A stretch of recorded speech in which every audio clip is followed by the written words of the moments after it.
মুখ থেকে যে কথা বলবো, আমার মুখ থেকে কোনো ব্যক্তি যেন কখনো কষ্ট না পায়। আল্লাহ তাআলা রাব্বুল আলামিন বলতেছেন, তোমার বডির ভিতরে যতগুলো নিয়ামত দিয়েছি তার ভিতরে একটা নিয়ামত হলো লিসানা ওয়া শাফাতাইন, কত সুন্দর করে তুমি মনের ভাব প্রকাশ করার জন্য আমি তোমাকে ঠোঁট দিয়েছি, মুখ দিয়েছি কথা বলার জন্য। আমরা আমার মনের ভাব প্রকাশ করি না? একজন আর একজনের কাছে আমি আমার মনের ভাব প্রকাশ করি, কিন্তু এই মুখ আল্লাহ তাআলা রাব্বুল আলামিন দিলেন কথা বলার জন্য, বক্তৃতা দেওয়ার জন্য। এই মুখ দিলেন মানুষদেরকে বোঝানোর জন্য। এই মুখ দিলেন একটা মানুষ খারাপ পথে রয়েছে, খারাপ পথ থেকে ভালো পথে আনার জন্য, বুঝিয়ে শুনিয়ে। এই মুখ দিলেন কোরআন এবং হাদিস দিয়ে বুঝিয়ে বুঝিয়ে মানুষদেরকে হেদায়েতের পথে আনার জন্য। সেই একই মুখ দিয়ে যদি আপনি মানুষদেরকে কষ্ট দেন, সেই একই মুখ দিয়ে যদি আপনি অবিচার করেন, একই মুখ দিয়ে যদি মানুষদেরকে যদি আপনি লাঞ্ছনা করেন, কাল কিয়ামতের ময়দানে আসামির কাঠগড়ায় দাঁড়াতে হবে। রাসূল কারীম, সকলে বলি সাল্লাল্লাহু আলাইহি ওয়াসাল্লাম, সকলে বলছে, আপনারা সকলে বলেননি। আমার মাঝে মধ্যে খারাপ লাগে আপনারা কোরআনের আলোচনার ভিতরে অন্যমনস্ক হয়ে যান। আপনি জানেন না যে কত বড় আপনি গুনাহের কাজ করতেছেন। কোরআনের আলোচনার মধ্যে অন্যমনস্ক হওয়ার কোনো সুযোগ নেই। আছে? অন্যমনস্ক হওয়ার কোনো সুযোগ নেই। আল্লাহ তাআলা রাব্বুল আলামিন এই পৃথিবীতে মানুষ সৃষ্টি করেছেন।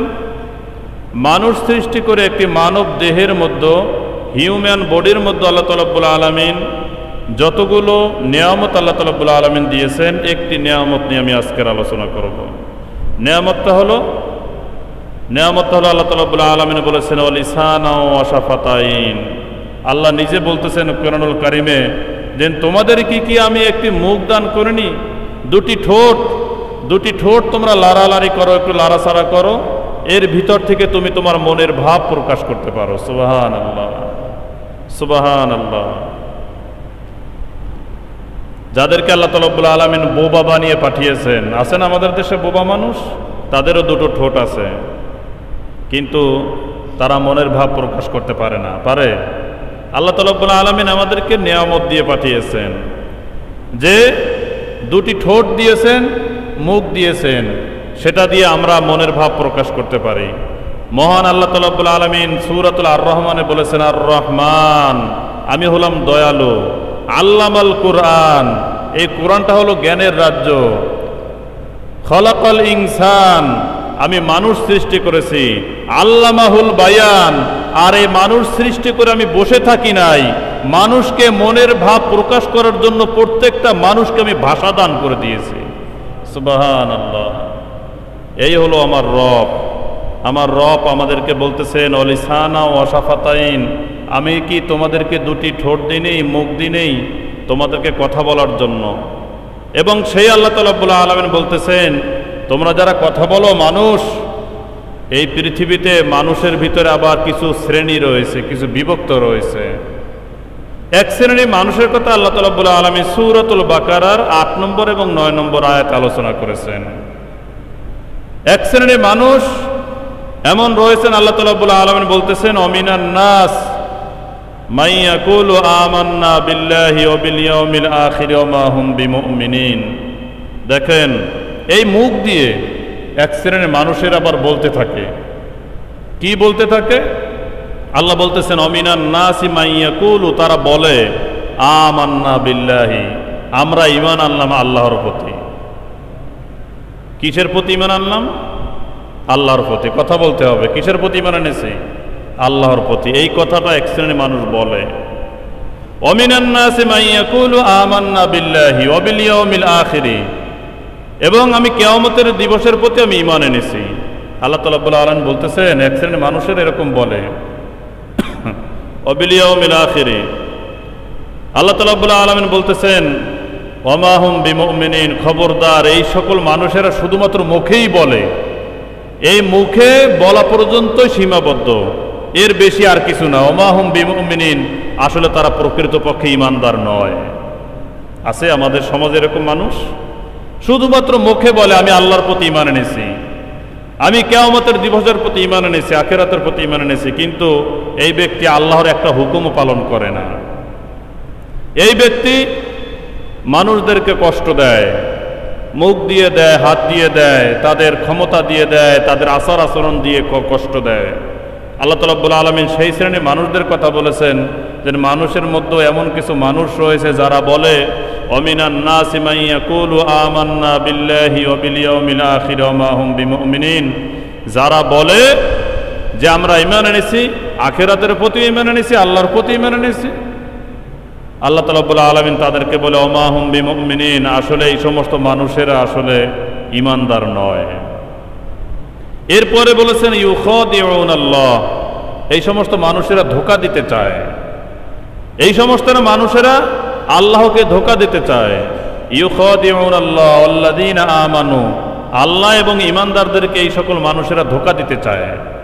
কিন্তু আল্লাহ পাল্টা জবাব দিয়ে আয়াতের মধ্যে বলেছেন ওয়া মা ইয়াখদাউনা ইল্লা আনফুসাহুম ওয়া মা ইয়াশউরুন, এই সকল মানুষেরা কখনোই আমার ঈমানদারদেরকে, আমি আল্লাহকে কষ্ট দিতে পারবে না। মূলত ধোঁকা তারা নিজেরাই খেয়ে যাচ্ছে, তারা নিজেরা বুঝতেছে না। এই সমস্ত মানুষেরা নিজেরাই তারা ধোঁকার মধ্যে পড়ে আছে। আল্লাহ রাব্বুল আলামিন বলতেছেন ফি কুলুবিহিম মারাদুন, ফি কুলুবিহিম মারাদুন, এই সমস্ত মানুষের রোগ, এই মানুষকে ধোঁকা দেওয়ার রোগ, আল্লাহকে ধোঁকা দেওয়ার রোগ, দিন দিন তাদের রোগ বৃদ্ধি পায়। সে চায় যে মানুষকে ধোঁকা দেবে, সে চায় আল্লাহকে ধোঁকা দেবে। কি ধোঁকা দেবে? যখন কঠিন কোনো বিপদের মুখে পড়ে যায়, একটা মানুষ, ধোঁকাবাজ মানুষদের অবস্থা দেখেন, যারা ধোঁকা দেয় তাদের গুণাবলী দেখেন, বৈশিষ্ট্য দেখেন। আল্লাহ রাব্বুল আলামিন বলতেছেন ফি কুলুবিহিম মারাদুন, তাদের অন্তরের ভিতরে আমি রোগ তৈরি করে দেই। ফাযাদাহুমুল্লাহু মারাদা, এবং এই রোগ দিন দিন বৃদ্ধি পেতে থাকে। রোগটা কি? রোগটা হলো যখন মানুষটা বিপদের মধ্যে পড়ে যায়, একটা মানুষ যখন বিপদের মধ্যে পড়ে যায়, পাশের আরেকটা মানুষের হাত পা ধরে ওই বিপদের হাত থেকে সে রক্ষা পাওয়ার জন্য অনেক চেষ্টা করে। একটা মানুষ যখন বিপদের মধ্যে পড়ে যায়, তখন ওই মানুষটি আল্লাহ রাব্বুল আলামিনের কাছে তখন কান্নাকাটি করে, কান্নাকাটি করে ওই বিপদের হাত থেকে সে মুক্তি পাওয়ার জন্য প্রাণপণ চেষ্টা করে।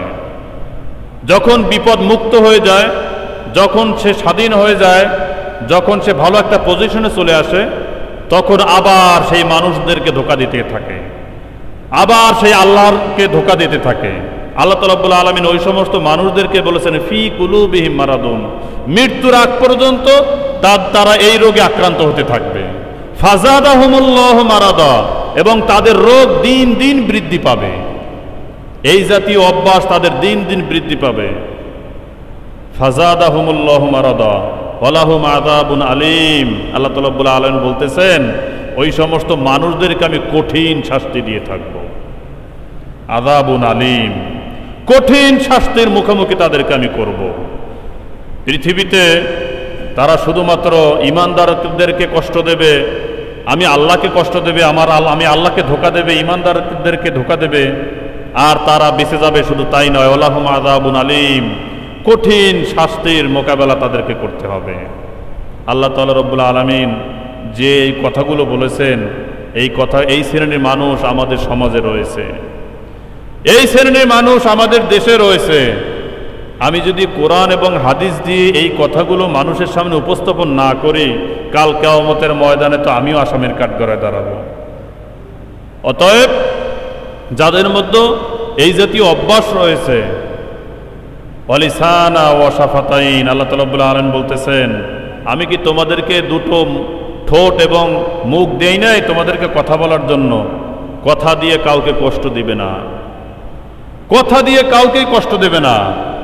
কবি বলেছেন জারাহাতুস সিনানি লাহাত তিয়াম ওয়ালা ইয়ালতামু মা জারাহাল লিসান। কবি বলতেছেন যে তুমি তরবারের আঘাত দিয়ে কাউকে কেটে দেবা, ওই ক্ষতের প্রতিশোধক আছে, একদিন না একদিন ওই ক্ষত শুকিয়ে যাবে। কিন্তু যদি কাউকে মুখ দিয়ে আঘাত করো, এই মুখের আঘাতের ক্ষত সারা জীবনও এটা পূরণ হবে না, এটা শেষ হবে না, শেষ হয়ে যাবে না। কবি বলতেছেন এই জন্য মুখের আঘাত বড় কঠিন আঘাত। এই মুখ থেকে যেটা বের করবেন এটা হলো দলিল, মোমেনদের জন্য এটা হলো দলিল। মুখ থেকে যেটা বের করবেন ওইটাই 100% হবে, ওইটাই সত্য কথা হতে হবে, ওইটা সত্য সাক্ষী হতে হবে। মুখ থেকে যে কথা বলবো, আমার মুখ থেকে কোনো ব্যক্তি যেন কখনো কষ্ট না পায়। আল্লাহ তাআলা রাব্বুল আলামিন বলতেছেন, তোমার বডির ভিতরে যতগুলো নিয়ামত দিয়েছি তার ভিতরে একটা নিয়ামত হলো লিসানা ওয়া শাফাতাইন। কত সুন্দর করে তুমি মনের ভাব প্রকাশ করার জন্য আমি তোমাকে ঠোঁট দিয়েছি, মুখ দিয়েছি কথা বলার জন্য। আমরা আমার মনের ভাব প্রকাশ করি না? একজন আর একজনের কাছে আমি আমার মনের ভাব প্রকাশ করি, কিন্তু এই মুখ আল্লাহ তাআলা রাব্বুল আলামিন দিলেন কথা বলার জন্য, বক্তৃতা দেওয়ার জন্য। এই মুখ দিলেন মানুষদেরকে বোঝানোর জন্য। এই মুখ দিলেন একটা মানুষ খারাপ পথে রয়েছে, খারাপ পথ থেকে ভালো পথে আনার জন্য, বুঝিয়ে শুনিয়ে। এই মুখ দিলেন কোরআন এবং হাদিস দিয়ে বুঝিয়ে বুঝিয়ে মানুষদেরকে হেদায়েতের পথে আনার জন্য। সেই একই মুখ দিয়ে যদি আপনি মানুষদেরকে কষ্ট দেন, সেই একই মুখ দিয়ে যদি আপনি অবিচার করেন, একই মুখ দিয়ে যদি মানুষদেরকে যদি আপনি লাঞ্ছনা করেন, কাল কিয়ামতের ময়দানে আসামির কাঠগড়ায় দাঁড়াতে হবে। রাসূল কারীম সকলে বলে সাল্লাল্লাহু আলাইহি ওয়াসাল্লাম, সকলে বলছে, আপনারা সকলে বলেননি। আমার মাঝে মধ্যে খারাপ লাগে আপনারা কোরআনের আলোচনার ভিতরে অন্যমনস্ক হয়ে যান। আপনি জানেন না যে কত বড় আপনি গুনাহের কাজ করতেছেন। কোরআনের আলোচনার মধ্যে অন্যমনস্ক হওয়ার কোনো সুযোগ নেই। আছে? অন্যমনস্ক হওয়ার কোনো সুযোগ নেই। সকল